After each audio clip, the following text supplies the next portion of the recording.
അസ്സലാമു അലൈക്കും. Welcome back to Visal media. ഞാൻ ഫക്രുദ്ദീൻ പന്താവൂർ. വളരെ ഗൗരവപ്പെട്ട രണ്ട് കാര്യങ്ങളാണ് പങ്കുവെക്കാനുള്ളത്. ഒന്ന്, സ്കൂളിൽ നിന്ന് ടൂറ് പോകാൻ സമ്മതം കിട്ടാത്തതിൻ്റെ പേരിൽ ഉമ്മാനോട് പിണങ്ങിയിട്ട് +2 പഠിക്കുന്ന ഒരു പെൺകുട്ടി സ്വയം ജീവനൊടുക്കിയൊരു വാർത്ത കണ്ടു. സത്യം പറഞ്ഞാൽ നമ്മുടെ മക്കളൊക്കെ വളർന്നു വരിക ചെറിയ കാരണത്തിലൊക്കെ പിണങ്ങിക്കഴിഞ്ഞിട്ട് മക്കൾ ഓരോ ദിവസവും പറയുന്ന വാക്കുകളൊക്കെ കേൾക്കുമ്പോൾ പേടിയാണ്. ഇൻഷാ അല്ലാ വിഷയം ഞാൻ പറയാം.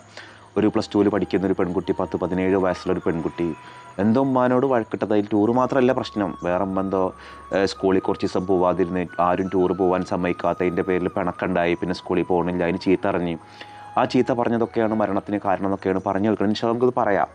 ഇന്ന് പട്ടിക്കാട് ജാമിഅ നൂരിയ അറബി കോളേജിൽ ഫൈസി ബിരുദം വാങ്ങേണ്ട ഒരു മുതഅല്ലിം മുഹമ്മദ് സ്വാലിഹ് എന്ന് പേരുള്ള 24 വയസ്സുള്ള യുവാവ് ഈ അടുത്ത മാസം സനത് വാങ്ങേണ്ട ഒരു വലിയൊരു ഉസ്താദാണ്. മഞ്ഞപ്പിത്തം ബാധിച്ച് ചികിത്സയിലായിരുന്നു. അദ്ദേഹം മരണപ്പെട്ടു എന്നൊരു വാർത്ത. അള്ളാഹു അദ്ദേഹത്തിന് മഗ്ഫിറത്ത് കൊടുക്കട്ടെ, മർഹമത്ത് കൊടുക്കട്ടെ. SKSFൻ്റെ സജീവ പ്രവർത്തകരും സമസ്തയുടെ സജീവ പ്രവർത്തകരും എപ്പോഴും പൊതുരംഗത്ത് പ്രവർത്തിക്കുന്ന ഒരാളുമാണ് ഈ ഒരു മുഹമ്മദ് സ്വാലിഹ് എന്ന് പേരൊരു ഉസ്താദ്. ഇപ്പോൾ നമ്മുടെ വീഡിയോ കാണുന്ന ആർക്കെങ്കിലും ഈ ഉസ്താദിനെ അറിയുന്ന ആളുകളുണ്ടെങ്കിൽ വിവരങ്ങൾ പങ്കുവെക്കാം. കുറച്ച് കാലങ്ങളായിട്ട് മഞ്ഞപ്പിത്തം ബാധിച്ച് ചികിത്സയിലായിരുന്നു. ഉമ്മയും ഒരു രോഗിയാണ്, വാപ്പ ഒരു സാധാരണക്കാരനാണ്, വളരെ പാവപ്പെട്ടൊരു കുടുംബമാണ്. അപ്പോൾ ഞാൻ പട്ടിക്കാട് ജാമിഅ നൂരിയയിലെ ഉസ്താദുമാർ ഞങ്ങളുടെ ഗ്രൂപ്പിൽ ദുആ ചെയ്യാൻ വേണ്ടിയിട്ടപ്പോഴാണ് അതിൻ്റെ ഒരു ഗൗരവം എനിക്ക് മനസ്സിലായത്. നമ്മുടെ വീഡിയോ കാണുന്ന എല്ലാവരും ആ ഒരു ഉസ്താദ് എത്ര സ്വപ്നങ്ങൾ കണ്ടിട്ടുണ്ടാവില്ലേ, ഒരു വലിയൊരു ഉസ്താദായിട്ട്, സമസ്തയുടെ വലിയൊരു സജീവ പ്രവർത്തകനായിട്ട് കർമ്മരംഗത്തേക്ക് ഇറങ്ങണമെന്ന് ആഗ്രഹിച്ച് സ്വപ്നം കണ്ട് നടന്നിരുന്ന ഒരാൾ. അള്ളാഹുവിൻ്റെ ഒരു നിയോഗം എന്താണ്? ഒരു മഞ്ഞപ്പിത്തം നമ്മൾ വളരെ നിസ്സാരമായിട്ട് കാണുന്നൊരു രോഗമാണ്. എൻ്റെ ഒരു സുഹൃത്തിനും ഇതുപോലെ മഞ്ഞപ്പിത്തം ഉണ്ടായിരുന്നു. ആളും ഇതുപോലെ ഒരു വലിയൊരു ദർസിലെ മുദരിസാണ്. അദ്ദേഹം കുറേ ബുദ്ധിമുട്ടിയിട്ടാണ് മാറിക്കിട്ടിയത്. അപ്പോഴാണ് ഇതിൻ്റെ ഒരു ഗൗരവം എനിക്ക് ബോധ്യപ്പെട്ടത്. നമുക്കും ചെറിയ മഞ്ഞപ്പിത്തമാണെങ്കിലും വളരെ ഗൗരവമായിട്ട് നമ്മളതിനെ കാണുക, കൃത്യമായ ചികിത്സ തേടുക, പരമാവധി ഒറ്റമൂലികളിലും മറ്റും ശ്രദ്ധ കൊടുക്കാതിരിക്കുക. ഈ ഉസ്താദിന് വലിയ ചികിത്സ ഒക്കെ കൊടുത്തെങ്കിലും ഒടുവിൽ രക്ഷപ്പെടാൻ കഴിഞ്ഞില്ല എന്നുള്ളതാണ്. സ്വർഗത്തിൽ ഹബീബായ നബിയോടൊപ്പം അവരെയും നമ്മളെയും ഒക്കെ അള്ളാഹു ഒരുമിച്ച് കൂട്ടട്ടെ. ആ ഒരു വാർത്ത കേട്ടപ്പോൾ സങ്കടമായി.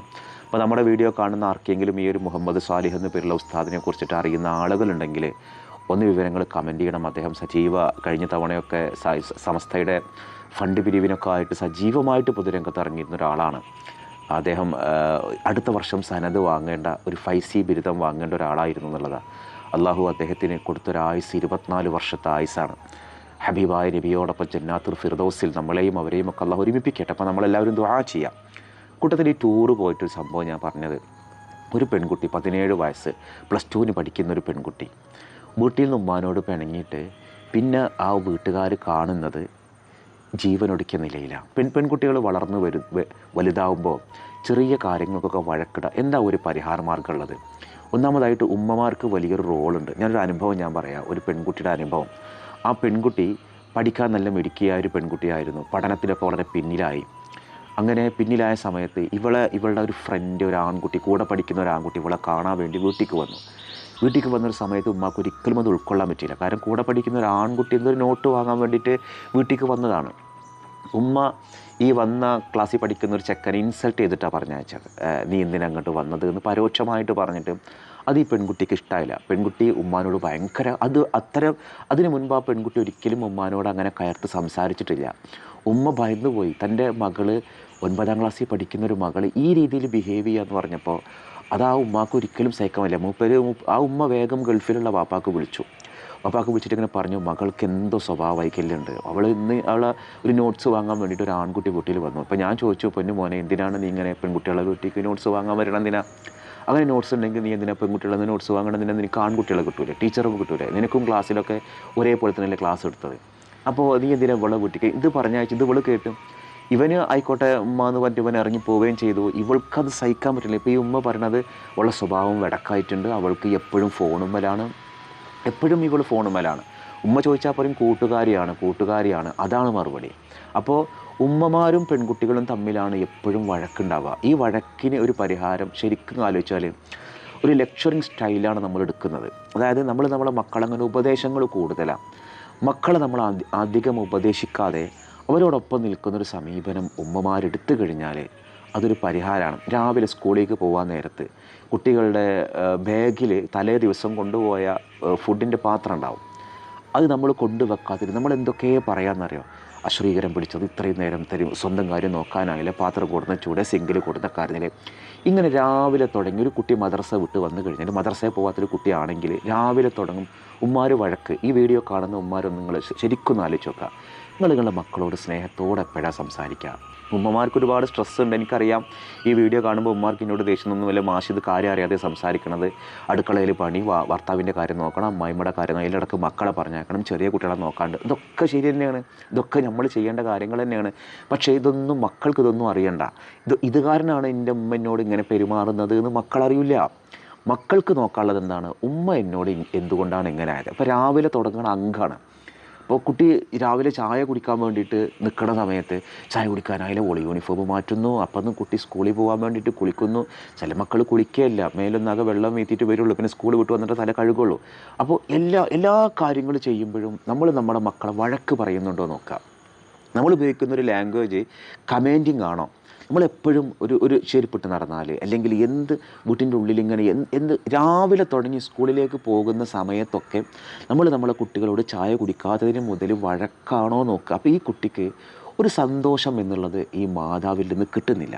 ഈ സ്കൂൾ വിട്ട് വന്നാൽ കുട്ടിയൊക്കെ വന്ന് അപ്പോൾ ഫോണ് കിട്ടണം, ഭക്ഷണം കഴിക്കണമെങ്കിൽ ഫോൺ വേണം. എപ്പോഴും കുട്ടികളോട് അങ്ങനെ അഗ്രസീവായിട്ട് സംസാരിക്കുന്ന ഒരു മാതാവിൽ നിന്ന് കുട്ടി നിർബന്ധമായിട്ടും അകന്നു പോകും. അപ്പോൾ അതിനിടയിൽ എന്ത് പ്രശ്നങ്ങൾ സംഭവിക്കുമ്പോഴും ഈ ഒരു കുട്ടി കരുത് എന്താണെന്നറിയോ, ഉമ്മാക്കിനോടൊരു തരിമ്പ് സ്നേഹമില്ല, ഉമ്മ എന്നെ ഒട്ടും പരിഗണിക്കുന്നില്ല. രണ്ട് കാരണങ്ങളാണ് പിന്നെ ഈ കുട്ടികളുണ്ടാവുക. ഒന്ന്, ആരോടെങ്കിലുമൊക്കെ ഒരു അഫെയർ ഉണ്ടെങ്കിൽ അവനോടും പിന്നെ ഭയങ്കര സ്നേഹമായിരിക്കും. കാരണം തന്നെ സ്നേഹിക്കുന്ന, തന്നെ മനസ്സിലാക്കുന്ന ഒരാൾ അപ്പുറത്തുണ്ടല്ലോ എന്ന് കരുതും. അല്ലെങ്കിൽ ഈ കുട്ടികൾ ഭയങ്കരമായിട്ട് ഉൾവലിഞ്ഞു പോകും. ആ കുട്ടികളിലാണ് പിന്നീട് ഇതുപോലെയുള്ള ഈ ഒരു സ്വയം ജീവനെടുക്കുന്ന സംഭവങ്ങളൊക്കെ ഉണ്ടാവുക. അപ്പം ഞാൻ ഈ പറഞ്ഞ ഈ പെൺകുട്ടി, ഫാത്തിമ എന്ന് പേരുള്ള ആ ഒരു പെൺകുട്ടി പഠിക്കാനൊക്കെ മിടുക്കിയാണ്. പക്ഷേ എന്തോ ആ വീട്ടുകാർ ടൂർ പോവാതിരിക്കാൻ വേണ്ടി പല കാരണങ്ങളുണ്ടാവും. അപ്പോൾ ടൂറിൻ്റെ ഒക്കെ ഒരു കണക്ക് എനിക്കറിയാം. അപ്പോൾ നമ്മളിപ്പോൾ ഈ കുട്ടികളെ ടൂർ കൊണ്ടുപോകണം തന്നെയാണ്, പ്രത്യേകിച്ച് കാര്യമൊന്നുമില്ല, ഫാമിലിയൊക്കെ ആയിട്ട് പോകലാണ് നല്ലത്. ഇനി കുട്ടികൾക്ക് സ്കൂളിൽ നിന്ന് ടൂർ പോകണമെന്ന് ആഗ്രഹം ഉണ്ടെങ്കിൽ മുടക്കാൻ നിൽക്കരുത്. ഞാൻ അഭിപ്രായക്കാരൻ കേട്ടോ. കുട്ടികൾ സ്കൂളിൽ നിന്ന് ടൂർ പോകണമെങ്കിൽ കുട്ടികളും ഒന്നിച്ച് ഫ്രണ്ട്സുമായിട്ട് പോകാൻ ഇഷ്ടപ്പെട്ടിട്ടാണ്. നമ്മളായിട്ടത് മുടക്കാൻ ശ്രമിക്കരുത്. അത് മുടക്കുന്നത് കുട്ടികളോട് ചെയ്യുന്ന ക്രൂരതയാണ്. ഒരു അധ്യാപകൻ എന്നൊക്കെ ഞാൻ പറയാം, എല്ലാ ടൂറും മോശം ടൂറൊന്നും അല്ല. കുട്ടികൾക്ക് ഒരുപാട് പഠിക്കാനുള്ള കാര്യങ്ങളൊക്കെ ഉണ്ട്. കുട്ടികൾക്ക് ഒരുപാട് സോഷ്യൽ ഡെവലപ്മെൻറ്റ് വരേണ്ടതൊക്കെ ടൂറിൽ നിന്ന് ഉണ്ടാവേണ്ടതാണ്. കുട്ടികളുടെ സ്വഭാവങ്ങളൊക്കെ നന്നാവുക ചെയ്യുക. 1-2% കുട്ടികൾ മോശമാവാന്ന് കരുതിയിട്ട് നമ്മൾ ടൂറിനെ മോശമാക്കി പറയണ്ടല്ലോ. അപ്പോഴേക്കും ടൂർ അങ്ങോട്ട് തല്ലിപ്പൊളിയാണ്. ടൂറിൽ തല്ലിപ്പൊളിയൊക്കെ ഉണ്ട്, അതൊക്കെ ഉള്ളതൊക്കെ തന്നെയാണ്. പക്ഷേ എന്ന് കരുതിയിട്ട് എല്ലാ ടൂറും അങ്ങനെയൊന്നുമല്ല. വളരെ സുരക്ഷിതമായിട്ട് തന്നെയാണ് കുട്ടികളെ സ്കൂളിൽ നിന്നൊക്കെ ടൂർ കൊണ്ടുപോകുന്നത്. അപ്പോൾ പല കാരണം, ഇത് ടൂറിൻ്റെ മാത്രം പ്രശ്നമല്ല, പല കാരണങ്ങളാൽ കുട്ടികൾക്ക് ഉമ്മമാരോട് വിരോധമാണ്. അപ്പോൾ പ്രിയപ്പെട്ട ഉമ്മമാരെ, നമ്മളിതിലൊരു പരിഹാരം കാണും. എങ്ങനെ? നമ്മുടെ മക്കളോട് നമ്മളെങ്ങനെ പെരുമാറുന്നത് നോക്കാം. ഒരു സ്നേഹത്തോടെ ഭക്ഷണം വാരി കൊടുക്കണമെന്നല്ല പറയണത്. മുതിർന്ന മക്കൾക്ക് നിങ്ങൾ വാരി കൊടുക്കണ്ട. പക്ഷേ രാവിലെ കുട്ടി ധൃതി പിടിച്ചിട്ട് സ്കൂളിൽ പോകുന്ന സമയത്ത് മദ്രസയെ വിട്ട് വന്ന് കുട്ടികളോട് സ്നേഹത്തോടെ സംസാരിക്കുക. നിങ്ങളുടെ ഭാഷ, നിങ്ങളുടെ ഉള്ളിൽ സ്നേഹമുണ്ട്. ആർക്കാ പറയേണ്ടത് നിങ്ങളുടെ ഉള്ളിൽ സ്നേഹമുണ്ട് എന്നുള്ളത്? നിങ്ങളുടെ ഉള്ളിലുള്ള സ്നേഹത്തേക്കപ്പുറം അത് സ്നേഹം കുട്ടിക്ക് കാണണ്ടേ? കുട്ടികൾ കാണാത്തൊരു സ്നേഹത്തെ കുറിച്ചിട്ട് കുട്ടികൾക്ക് ഉറപ്പല്ലേ കുട്ടികൾക്ക് ആ സ്നേഹമില്ല എന്നുള്ളത്? കുട്ടികൾ കാണുമ്പോൾ നിങ്ങളുടെ ഉള്ളിലുള്ളത് ഭയങ്കര ദേഷ്യമാണ്. നിങ്ങളെപ്പോഴും ഇങ്ങനെ ഒരു എന്താ പറയുക, ഒരു കലിപ്പ് മൂടാണ്. ആ കലിപ്പ് മൂടിൽ നിൽക്കുന്ന കുട്ടികളോട് നിങ്ങൾക്ക് സമ്മതിക്കാൻ പറ്റൂല. പിന്നെ ഈ കുട്ടികൾ ചെയ്യുന്നത് ജീവനൊടുക്കല. ഇപ്പോൾ ഒരുപാട് വാർത്തകൾ ഞാൻ കണ്ടിട്ടുണ്ട്. ഫോണ് എടുക്കാൻ പറഞ്ഞതിന് വഴക്കിട്ടിട്ട്, ചെറിയ കാരണങ്ങൾ പറഞ്ഞിട്ട്, ലവ് അഫെയറിന് പ്രശ്നങ്ങൾ. ഇതൊക്കെ നമുക്ക് മാറ്റാൻ പറ്റുന്ന പ്രശ്നങ്ങളാണ്. ഒന്ന് നമ്മൾ ചേർത്ത് പിടിച്ചാൽ നമ്മുടെ മക്കളോടല്ലാതെ നമ്മൾ ആരോടാണ് നമ്മൾ സ്നേഹിക്കുക, സ്നേഹം പ്രകടിപ്പിക്കുക. നമ്മൾ പുറത്തുള്ളവരോടൊക്കെ സ്നേഹിക്കും, വിരുന്ന് വന്നവരോട് സ്നേഹിക്കും, അപ്പുറത്തുള്ള കുട്ടികളോടൊക്കെ നമ്മൾ സ്നേഹമുണ്ട്. മാമിയുടെ മക്കളോട്, മാമൻ്റെ മക്കൾ, അവനവൻ്റെ മക്കളോട് അതൊക്കെ നിങ്ങൾ അഭിനയിക്കുകയാണെന്ന് എനിക്കറിയാം. ആ അഭിനയം നിങ്ങൾ മക്കളോട് നിങ്ങൾ കാണിച്ചോളേ. ആ സ്നേഹങ്ങൾ കാണിക്കും. വാക്കുകളിൽ ആ സ്നേഹം വേണം. നമ്മുടെ മക്കൾ നമ്മുടെ കൈവലയങ്ങൾക്കുള്ളിൽ നിന്ന് അപ്പുറത്തേക്ക് പോകരുത്. അത് പോകുമ്പോഴാണ് കുട്ടികൾ ജീവനെടുക്കുന്ന സംഭവങ്ങൾ ഉണ്ടാവുക. അപ്പോൾ ഇത് കണ്ടപ്പോൾ ഞാൻ മനഃപൂർവ്വമാണ് ഞാൻ ആ പേരും സ്ഥലങ്ങളൊന്നും പറയാത്തത്. ഇപ്പോൾ നിങ്ങൾ ചോദിക്കണം എവിടെയാണ് സ്ഥലം, എന്താ ഫോട്ടോ, അതൊന്നും ഇതിൻ്റെ ആവശ്യമില്ല. ദുആ ചെയ്യുക, കുട്ടിക്ക് അല്ലാഹു മഗ്ഫിറത്ത് കൊടുക്കട്ടെ. ഉള്ളതാണ് ഞാൻ പറഞ്ഞത്. മഗ്ഫിറത്ത് കൊടുക്കട്ടെ, കുടുംബം ക്ഷമ നൽകട്ടെ. അതോടൊപ്പം ഉസ്താദിന് വേണ്ടി നമ്മൾ ദുആ ചെയ്യാം. ഇൻഷാ അല്ലാഹ് രക്ഷിതാക്കൾ ഈ വിഷയം ശ്രദ്ധിക്കാൻ വേണ്ടിയാണ് ഞാനത് പറഞ്ഞത്. മറ്റൊരു ദിവസം മറ്റൊരു വീഡിയോയുമായി വീണ്ടും കാണാം.